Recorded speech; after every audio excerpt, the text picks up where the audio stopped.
Sir. Oh, congratulations, Mr. Besborua. Please be seated. Thank you, sir. অভিনৱ ফুকনৰ ঘটনাটোত আপুনি যি ধৰণে দায়িত্ব পালন কৰিলে really I am proud of you. Thank you, sir. কিন্তু এটাও যদি কেজুৱেলিটি নোহোৱাকৈ কামটো হ'লহেঁতেন। কিন্তু স্যাৰ মইতো ৰাজ ফুকনক মিষ্টাৰ বেজবৰুৱা আপোনাক মই জানো সেইটো আপোনাক কিছুমান বিশেষ দায়িত্ব দিওঁ। এনিৱে হোম ডিপাৰ্টমেণ্টে আপোনাক আকৌ এটা নতুন দায়িত্ব দিব খুজিছে। Yes, sir. অসমৰ মানুহে আপোনাক বৰ ভাল পাইছে। ছ'চিয়েল মিডিয়াত আপোনাৰ জয়গান চলিছে, গম পাইছেনে নাই? Thank you, sir.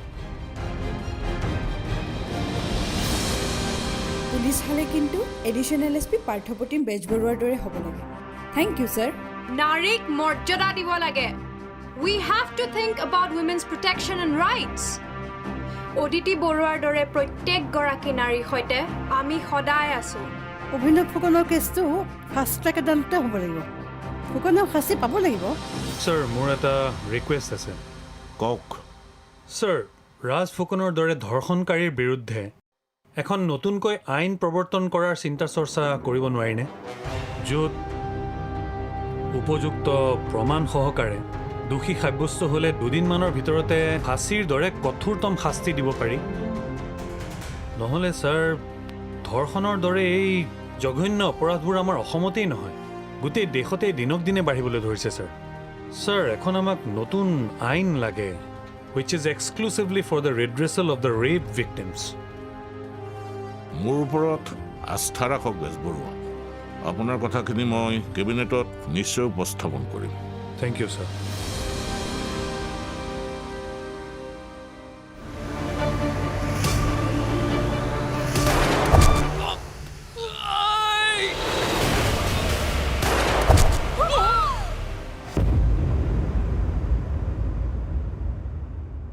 বা হৈ যোৱা ঘটনাবোৰ ভাবি নাথাকিবি।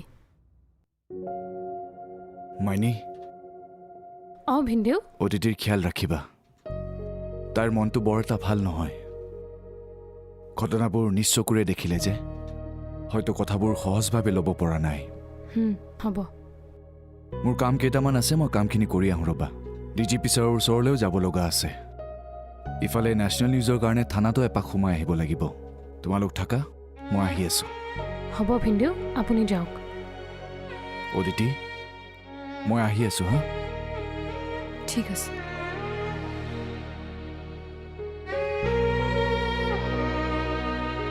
বা তই আৰু চিন্তা কৰি নাথাকিবি। আমি আৰু এতিয়া তন্মূৰ কৰি নাথাকোঁ। আমি সকলো তোৰ সাহস হৈ থাকিম। ঋষি সুপ্ৰিয়াক লগ পালা? পালোঁ। কি ক'লে? আমাৰ প্ৰস্তাৱটো সুপ্ৰিয়া মানি ল'লেনে? নল'লে।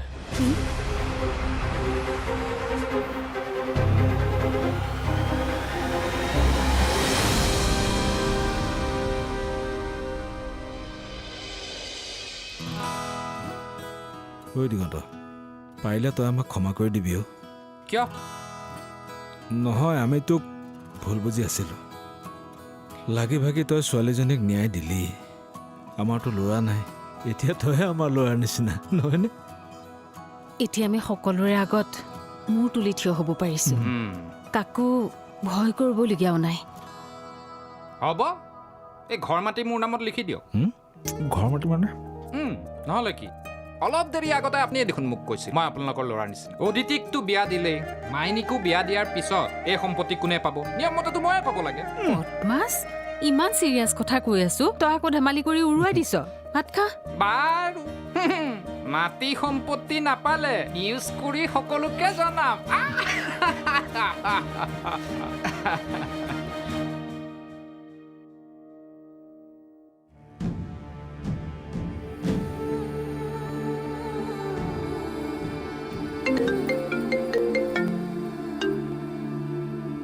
হেল্ল', নমস্কাৰ দিদি। কোনে ক'লে? মই ঋষিৰ মাকে কৈছিলোঁ। হয়, কওক। মই মানে ঋষি আৰু সুপ্ৰিয়াৰ ভৱিষ্যতটোক লৈ কথা কেইটামান পাতিবলগীয়া আছিল। চাওক, ঋষিৰ দেউতাকে অলপ আগতে মোলৈ ফোন কৰিছিলে। হয়, তেওঁ মোক ক্ষমা খুজিছে, আগৰ কথাবোৰ ধৰি থাকিবলৈ মানা কৰিছে। মই বাৰু ক্ষমা কৰি দিলোঁৱেই, কিন্তু মাইনীয়ে জানো ক্ষমা কৰিব? এইবোৰ আচলতে মাইনীৰ সিদ্ধান্ত মতেহে হ'ব। মোক বেয়া নাপাব, সম্পৰ্কবোৰ এনেকৈ গঢ়িব নোৱাৰে। মন গ'লেই গঢ়িব, মন গ'লেই ভাঙিব। মোক ক্ষমা কৰিব, এই ক্ষেত্ৰত মই আপোনালোকক সহায় কৰিব নোৱাৰিম। থৈছোঁ।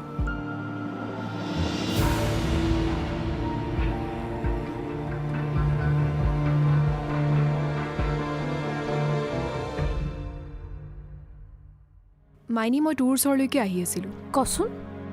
তই ঋষিৰ কথাটো আকৌ এবাৰ ভাবিছা। চা, তাৰ মাক দেউতাকে মোক বাৰে বাৰে ফোন কৰিছে। তেখেতসকলে তেখেতসকলৰ ভুল স্বীকাৰ কৰিছে মাইনী।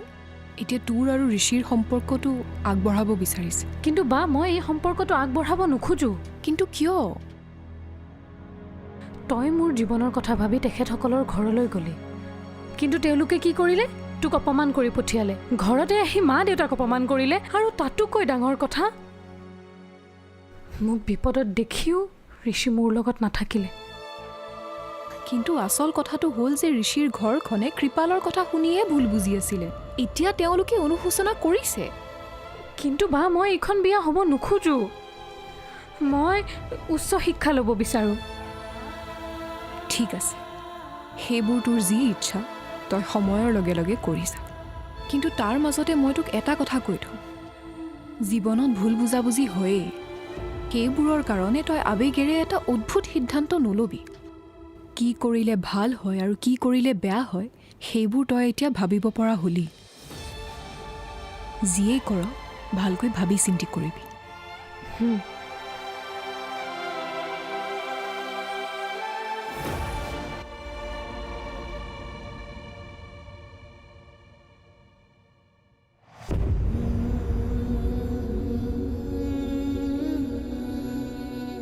এনেকৈ বহি কি ভাবি আছে? এৰি অহা সময়বোৰৰ কথা ভাবিছিলোঁ, কি আৰু হ'লগৈ কি। বুজিছোঁ, কিন্তু পুৰণি কথাবোৰ ভাবি জানো কিবা লাভ আছে? এতিয়া বৰ্তমানৰ কথা ভাবক। এই পুৰণি কথাবোৰ ভাবি থাকিলে মনটো আৰুহে বেয়া হ'ব। আচ্ছা শুনকচোন, কোৱা। এই ঋষি বোলা ল'ৰাজনৰ ঘৰৰ মানুহে মাইনীক হেনো আকৌ বিয়াৰ প্ৰস্তাৱ দিছে। ঋষিয়েও বোলে মাইনীক লগ ধৰি বিয়াৰ কথা কৈছে, লগতে তাৰ ভুলো স্বীকাৰ কৰিছে। তাৰ পাছত মাইনীয়ে কিন্তু তাৰ বিয়াৰ প্ৰস্তাৱ মানি নল'লে। তাইৰ মতে তাই সেইখন ঘৰলৈ বিয়া নহয়। মাইনীয়ে ঠিক সিদ্ধান্তই লৈছে দিয়া। আমিবোৰ দেখোন তাইৰ লগত আছোৱেই। আমি মাইনীৰ কাৰণে এজন ভাল ল'ৰা চাই তাইৰ বিয়াখন ভালকৈ পাতিম। ঋষিৰ দৰে ল'ৰাৰ কি ভৰসা আছে? ঋষিয়ে যদি আকৌ কিবা... ঠিকেই কৈছে আপুনি।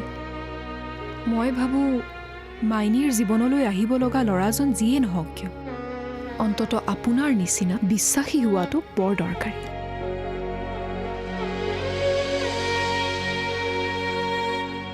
সুপ্ৰিয়াৰ প্ৰস্তাৱটো মানি নোলোৱাৰ কাৰণে মই ভালেই পাইছোঁ। আচলতে মানুহ এনেকুৱাই হ'ব লাগে, মুখৰ কথা ৰাখিব পৰাটো ভাল গুণ। এতিয়া কি হ'ব?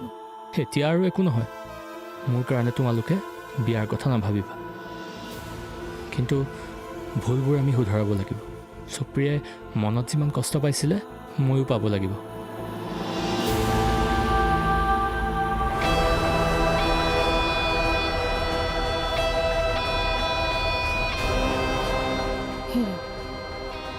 এতিয়া কি হ'ব?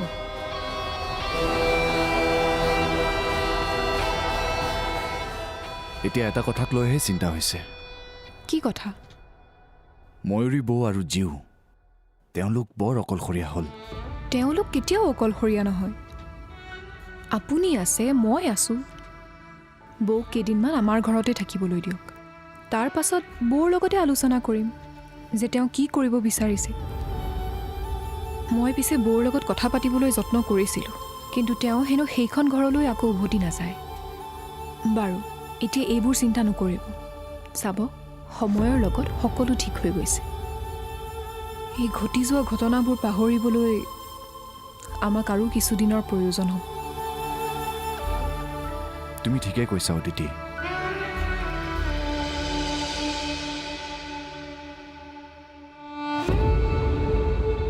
দুখ নকৰিবা বৌ, কেতিয়াবা কিছুমান কাম নভবাকৈয়ে হয়। দাদা নাথাকিলেও আমিবোৰ সদায় তোমাৰ লগত আছো। তুমি অকলশৰীয়া নহয় বৌ। বৌ, জীউৰ দায়িত্ব আজিৰ পৰা আমি ল'ম। আপুনি আমাৰ লগতে থাকিব পাৰিব।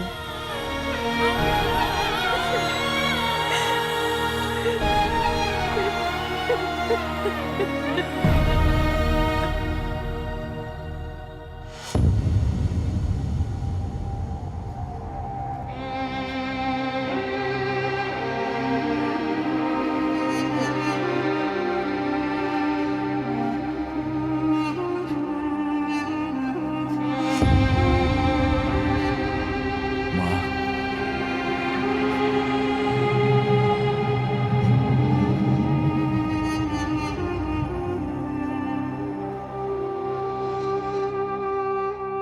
তোমাৰ মই কোনো নহয় সেয়া জানিলো। তোমালোকে মোৰ লগত বহুত অন্যায় কৰিছিলা, কিন্তু মোৰ বাবে চিৰদিনৰ কাৰণে তুমিয়ে মোৰ মা হৈ থাকিবা। তেজৰ সম্পৰ্ক নাথাকিলেও, তোমাৰ গৰ্ভৰ সন্তান নহলেও, মই তোমাৰ ছবিখন মোৰ মনৰ পৰা মুচিব নোৱাৰো মা।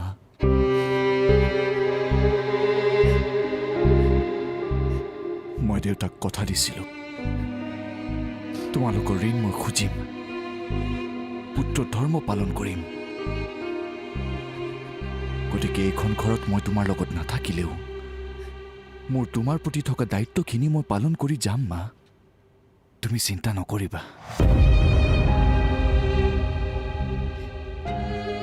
নিজৰ খিয়াল ৰাখিবা মা। মই যদি কিবা ভুল কৰিছো মোক ক্ষমা কৰি দিবা।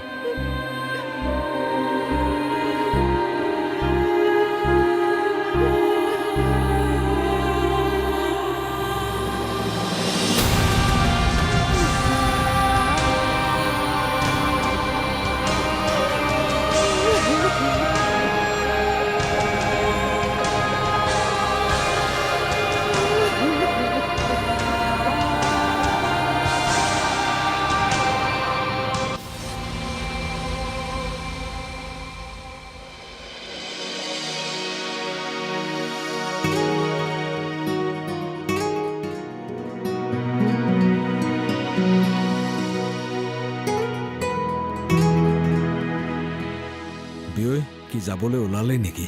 যাওঁ আৰু দিয়ক। এতিয়া গৈ ঘৰখন ঠিক ঠাক কৰিলেহে থাকিব পৰা হ'ব।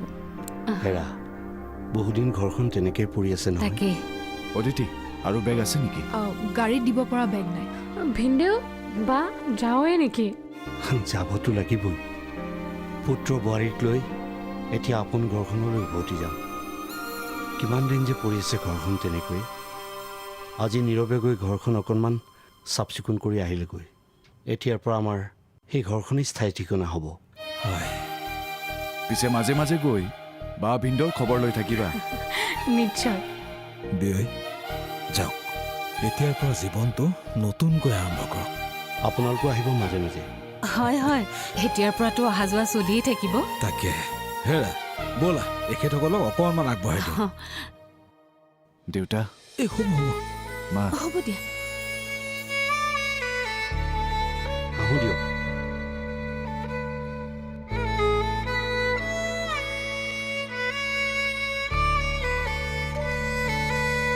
হেঁপাহৰে বাটতে চিনাকি হলো হঠাতে, আবেগেৰে অধীৰে মগন হলো দুয়োতে।